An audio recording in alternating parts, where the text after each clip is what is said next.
Hari ni dekat musim pilihan raya, kita mula lihat bila cakap pasal amanah ke integriti kita terus nampak pemimpin kan? Betul tak? Ada kata saya tak ambil tahu lah politik-politik kotor. Oh sedap dia. Dia je yang bersih. Pemimpin semua tak boleh dipercayai. Oh dia je yang boleh dipercayai. Semua nak kuasa, semua kroni semua ni. Jangan sampai kita tersalah sebarkan fitnah. Sedangkan ada pemimpin yang beriman. Ada pemimpin yang adil. Ada pemimpin yang masuk ke kancah politik, melepaskan jawatan dan gaji dia, ketenangan hidup dia untuk berada di dalam sistem pemerintahan supaya tidak jatuh kepada orang yang salah. Subhanallah. Atuk saya pun orang politik. Masuk bertanding. Jadi YB berapa lama. Lepas tu sampai Esko negeri. Saya memang membesar dalam keluarga suasana politik tu kuat. Sampai peringkat saya sekarang, Ustazah tak nak masuk ke? Ustazah tanding mesti menang ni. Agak-agak menang tak kalau saya masuk bertanding? Parti bebas.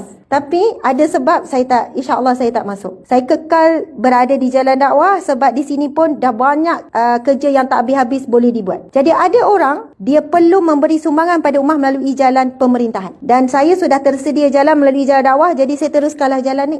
Subhanallah. Maksud background keluarga tu, pak saudara apa keliling tu memang ada daripada kecil kita background keluarga orang yang kuat politik. Bukan setakat ni sampai ke atas kan. Jadi kita lihat kehidupan mereka bila masuk jadi ahli politik, bila jadi pemimpin, 10% je untuk diri sendiri. 90% tu untuk ummah, untuk masyarakat. Tak ada masa dengan anak, tak ada masa dengan cucu. Tak ada masa sampai kami kalau jumpa atuk tu macam jumpa tu berapa lama sekali, betapa kesibukan dia. Kita orang kampung, ni meninggal, dia tahu dia meninggal. Padahal banyak lagi orang lain meninggal. Ni yang keberapa dah. Tetapi kebanyakan kita merasakan cari lagi apa yang pemimpin tempatan tu tak buat dan sebagainya. Ini saya tak ada bela mana-mana pemimpin. Cuma yang saya bimbang hari ini, mula berkuat suara apa? Tak payahlah, yang ni pun tak betul, ini pun tak betul. Senang tak yang undi? Perasan atau tidak, suara itu semakin kuat.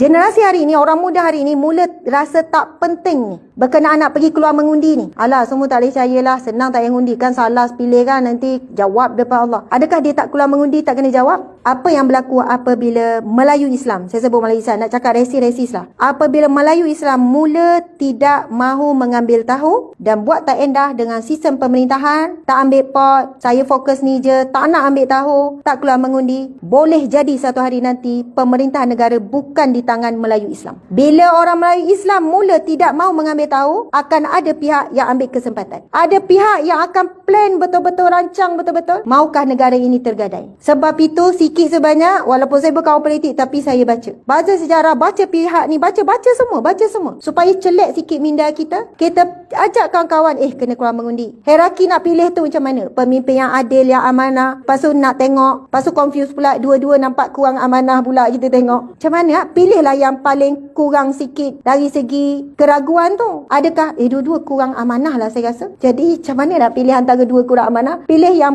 kena pilih mana yang kurang mudarat lah. Faham ya maksud saya? Kadang tu keliru, tapi kan nama dah keluar awal. Kan boleh buat istikharah. Tuan Abdul Razak tu apa yang dia tak asaskan? Marah lagi? Hampir Felda, Fekra, besar tak pahala dia dalam kubur sekarang? Ramai yang dapat manfaat. Tahu tak, banyak pihak yang nak masukkan Marah apa semua kelebihan kepada Bumi Mitra. Dan hasrat mereka tu bukan main-main lah. Perancangan yang teliti demi teliti, dan dia suka dan dia bersorak bila tengok orang Melayu Islam sudah tidak ambil tahu tentang pemerintahan, tak nak ambil tahu dan ni tak bersemangat lagi dalam bab nak memerintah negara. Generasi muda yang malah berfikir, yang terus letak shot je dan kepala pendek je, politik kotor, tak ambil tahulah. Aku tak balik mengundi. Kau balik? Tak beriyalah aku nak balik jauh-jauh. Kami balik mengundi Terengganu. Walaupun kos banyak, jam, tempoh untuk satu undi. Saya nak cerita ayah saya kan, masa ayah saya dah penat sangat, kanser, 3 kanser. Kanser esophagus, dah potong saluran makan, pergi kanser paru-paru, pergi kepada kanser darah. Keadaan doktor tak benarkan keluar. Masa tu pilihan raya yang lepas 4 tahun lepas, yang sebelum ni. Ayah nak juga keluar mengundi, walaupun doktor kata jangan, saya kata tak apalah ayah, tak apa satu. Ayah kata satu sangat penting. Ambulans bawa pergi kat tempat pusat undi, tolak dengan katil, masuk kat tempat pusat undi, masuk begitu. Masuk balik ke hospital, dia jadi makin tenat sebab sebenarnya tak boleh keluar dengan suasana ramai orang. Tapi dia kata ini tanggungjawab, ayah kena jalankan tanggungjawab walaupun satu undi. Bukan kerana ni, tetapi untuk ayah jawab di hadapan Allah besok. Ayah dah buat tanggungjawab, menunaikan tanggungjawab sebagai rakyat. Sebab apa tuan-puan sekalian? Masya Allah.